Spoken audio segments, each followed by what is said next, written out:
Olá, me chamo Suelen Campos de Lima, sou proprietária da Arte Macuxi.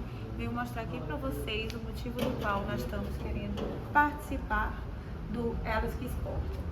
Inicio aqui com o nosso balaio do Ziecoana, que é um artesanato diferenciado, não só como as cestarias Yanomamis, como também as biojoias dos Uai-Uai,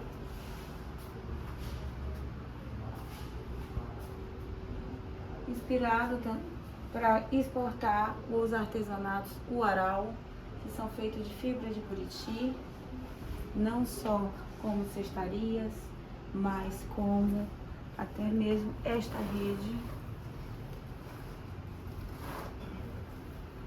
E é isso. Esse é o meu motivo pelo qual estou aqui, para apresentar a nossa diversidade de artesanatos para levar e para exportar para o mundo.